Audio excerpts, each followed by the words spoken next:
بسم اللہ الرحمن الرحیم۔ پیغمبر کا فرمان ہے مع الغلام عقیقۃ فاحرق عنہ دما وامیت عنہ الاذى۔ بخاری کتاب العقیقہ کہ اسلام نے بچے کے ساتھ عقیقہ رکھا ہے، اس کی طرف سے خون بہاؤ دیا جائے اور اس کی تکلیف کو کم کیا جائے۔ حضرت امام ترمذی علیہ رحمہ ایک اور روایت نقل کرتے ہیں الغلام مرتہن بعقیقتہ، کہ بچہ اپنے عقیقے کے مرہون ہوتا ہے یا 7ویں دن اس کا عقیقہ، اس کا نام، اس کے بال مونڈ دیے جائیں، جسے ہم کشمیری میں کہتے ہیں زر کاسنے۔ عقیقے کا جو مقصد ہے، اسلام نے بچوں کی شفقت، والدین کے جذبات کو رکھتے ہوئے ان کو مصائب سے اور حادثات سے محفوظ رکھنے کا ایک خاص طریقہ بتلا دیا، مگر ہم نے وہ طریقہ کار یا تو تبدیل کیا یا اس کی اہمیت جانی نہیں، جس بنا پہ وہ مقصد فوت ہوتا جا رہا ہے۔ تو اس کا جو بنیادی طریقہ کار ہے تو بہتر معلوم ہو اس کو پھر سے رواج دیا جائے۔ تو اس میں 3 چیزیں یاد رکھیں۔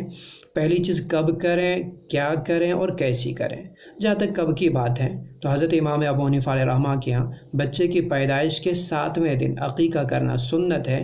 دیگر ائمہ کے یہاں اگر 7ویں دن نہ ہو سکے تو 14ویں دن، 14 نہ تو 21ویں دن۔ حضرت امام ترمذی علیہ رحمہ اس سلسلے کی روایات کو نقل کرنے کے بعد بعض اہل علم کا یہی عمل بتلاتے ہیں، اس لیے 21ویں دن تک تو سنت کہا جا سکتا ہے، اس کے بعد صرف جائز بلکہ امید رکھ سکتے ہیں کہ اس صدقے کے بدولت رب مصائب سے محفوظ رکھیں، لیکن بلا وجہ تاخیر کرنا اچھا نہیں، یہ بچے کے مصائب کو بڑھانا ہے۔ کیا کریں تو لڑکے کے لیے 2 بکرے یا 2 بکریاں یا 2 بھیڑ، لڑکی کے لیے 1،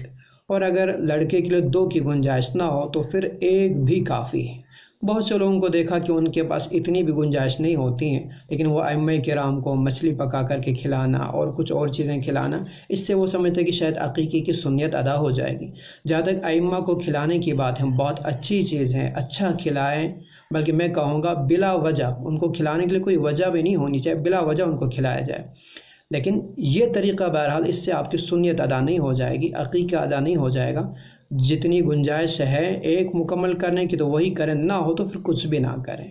یہ ایک اور آسان طریقہ ہے کہ اجتماعی قربانیاں ہوتی ہیں، چاہے وہ دینی ادارے ہوں یا سماجی تنظیمیں ہوں، وہاں اس قربانی کے جانور کے اندر، آپ بڑے جانور کے اندر آپ اپنے عقیقے کا حصہ بھی رکھ سکتے ہیں کہ ایک حصہ آپ قربانی کا لیں جتنا آپ پہ واجب ہوتا ہو، اور ویسے آپ اسی میں اپنے عقیقے کا حصہ بھی لیں۔ یا مان لیجئے کسی محلے کے اندر 4 گھروں میں بچے ہوئے ہوں، 3 لڑکے اور 1 لڑکی، تو یہ چاروں گھر مل کر کے ایک بڑا جانور لے سکتے ہیں۔ لڑکے والے 2 حصے رکھیں تو یہ 6 ہو گئے، اور لڑکی والا 1 حصہ لے تو کل 7 ہو گئے۔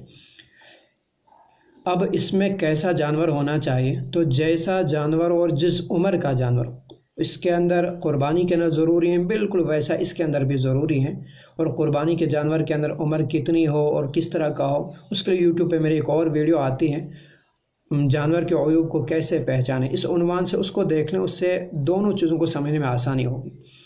کریں کیسے تو ایک طریقہ تو یہی ہے کہ جس طرح قربانی کے جانور کو آپ ذبح کرنے کے بعد اس گوشت کو آپ 3 حصے کرتے ہیں، ایک اپنے لیے، ایک غربا کے لیے اور ایک رشتہ دار پڑوسیوں کے لیے، بالکل اس میں بھی کیا جا سکتا ہے۔ یا آپ سارا گھر کے اندر پکانے کے بعد تینوں طبقے کے لوگوں کو گھر میں لا کر کے کھلائیں یا ان کو گھروں میں بھیج دیں۔ ہمارے کشمیر میں جو ایک اور طریقہ ہے جس کو ہم کشمیر میں کہتے ہیں تھپ تھپ ڈون، کہ راستے میں تقسیم کرنا، وہ جائز یا ناجائز وہ ایک الگ چیز ہے، لیکن مہذب طریقہ بالکل نہیں۔ وہاں جو ہڑبونگ مچتی ہے، بلکہ کبھی کبھی تو دینے کے نام پہ کسی کے ساتھ مذاق ہی ہوتا ہے کہ انتڑی سی ملی ہوتی ہے جس میں مینگنیاں زیادہ، لہذا وہ مہذب طریقہ نہیں ہے، وہ مسلمانوں کی شان نہیں ہے۔ کم سے کم اتنا دیا جائے کہ ایک وقت کا سالن بن سکے اس فیملی کو جس کو آپ دے رہے ہیں، کم سے کم اتنا دیں، چاہے وہ قربانی کا گوشت ہو یا عقیقے کا گوشت ہو۔ یا راستے پہ دینا مناسب معلوم نہیں ہوتا، گھر کے اندر رکھیں یا گھر کے اندر ان کے گھروں میں بھیج دیں۔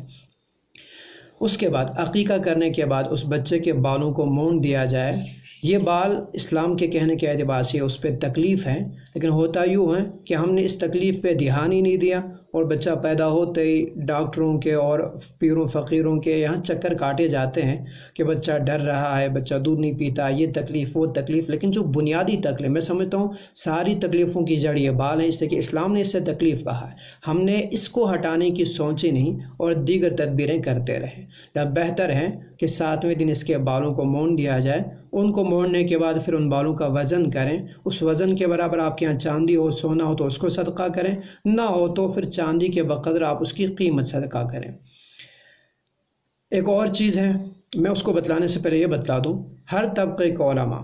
وہ اپنے علم کے اعتبار سے، اپنے مسلک کے اعتبار سے اور اجتہادی مسائل میں اپنی تحقیقات کے اعتبار سے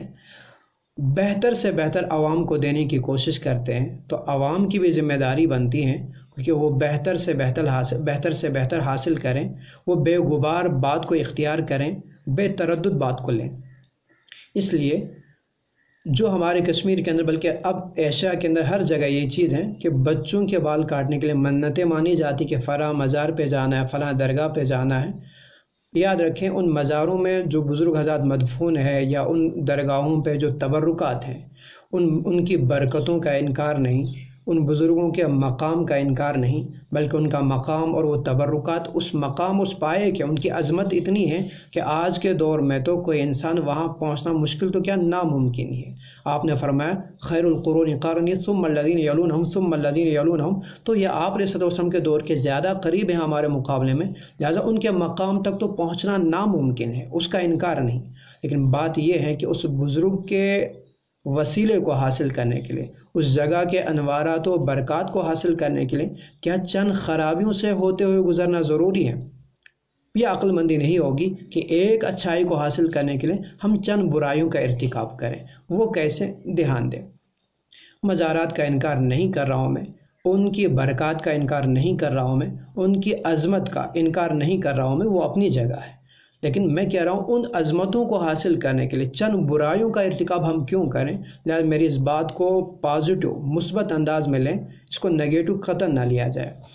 میں اس مثال سمجھا رہا ہوں، دھیان دیں۔ جب میں نے منت مانی مجھے فلاں مزار پہ جانا ہے، تو ظاہر سی بات ہے 7ویں دن بچے کی ماں اس کنڈیشن میں نہیں ہوتی ہے کہ اس کو وہاں لیا جا سکے، اس بنا پہ 7واں دن وہیں پہ چھوٹ جاتا ہے، یا چونکہ عموماً مزارات جو ہوتے ہیں بستیوں سے دور بھی ہوتے ہیں، لہٰذا وہاں جانے کے لیے ایک عقیدت بھی ہوتی ہے، اس بنا پہ اچھی خاصے رقم بھی چاہیے ہوتی ہیں، جس بنا پہ مجھے تیاری کے لیے 7واں دن تو بہرحال نہیں مل پاتا، مجھے 7واں دن وہیں چھوٹ جاتا ہے، بلکہ کبھی کبھی مہینوں نکل جاتے ہیں۔ وہ پہلی خرابی یہ ہوگی کہ سنت میری چھوڑ گئی۔ اس کے بعد دوسری خرابی، جب میں نے 7ویں دن سے ٹال دیا اور آگے چلتا گیا، تو ظاہر سی بات ہے جب اسلام نے اسے تکلیف کا بظاہر میں بچے کے ساتھ شفقت محبت کے پیش نظر وہاں لینے جا رہا ہوں، لیکن یہاں میں نہیں سمجھ رہا ہوں کہ میں نے تو اس کی تکلیف کو اور بڑھایا ہے۔ یہ دوسری خرابی کہ میں اس کی تکلیف کو بڑھا رہا ہوں۔ تیسری خرابی کہ اب رشتہ داروں کا چونکہ وہاں پورا پریوار لے کے جانا ہے، بہت سے رشتہ داروں کو لے کے جایا جاتا ہے، تو کس کو لیں کس کو نہ لیں، اس سلسلے میں بھی پھر وہ خرابیاں ہوتی ہیں، وہ جو اونچ نیچ رہتی ہیں کہ یا تو ان رشتہ داروں کو اٹھایا جاتا ہے جو اچھی خاصی رقم رکھتے ہوں تاکہ وہ بچے کے لیے تحائف لا سکیں، یا اس دوران میں وہاں آنے جانے کے لیے جہاں کہیں پیسہ لگے تو اپنی جیب سے بھی کچھ ادا کر سکیں، یا ایسے کو اٹھایا جاتا ہے یا جنہوں نے ہمیں بلایا انہیں کو لیں گے۔ اب جن حضرات کے یہاں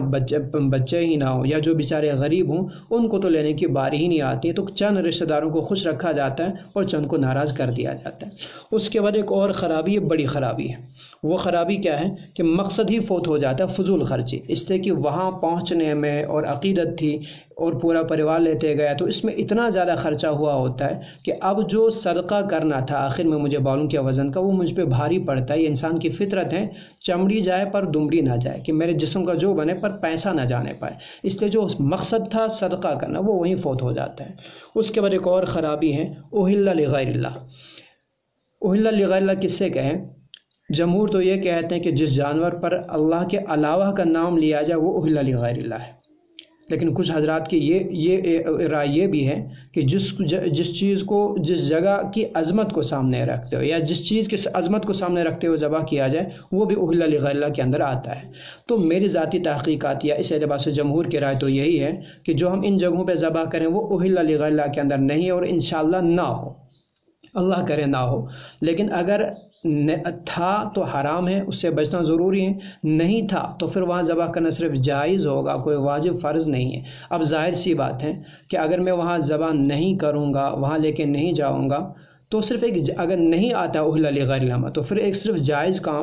چیز کو چھوڑا، اور جائز چیز کو چھوڑنے سے کوئی خرابی نہیں۔ جیسے آپ نہاتے تو شیمپو استعمال کرنا جائز، نہ کرے تو کوئی خرابی نہیں، گوشت کھانا جائز ہے، نہ کھائے تو کوئی خرابی نہیں، لیکن اگر یہ اہل لغیر اللہ کے اندر آ رہا ہو جیسا کہ بہت سے اس کے قائل ہیں تو اس صورت میں پھر یہ حرام ہے، اس سے بچنا ضروری تھا، اگر نہیں بچوں گے تو خرابی۔ اس لیے احتیاط اسی میں معلوم ہوتی ہے، اور فقہا کا اصول بھی ہے حلت و حرمت جمع ہو جائے تو حرمت کو ترجیح دی جاتی ہے۔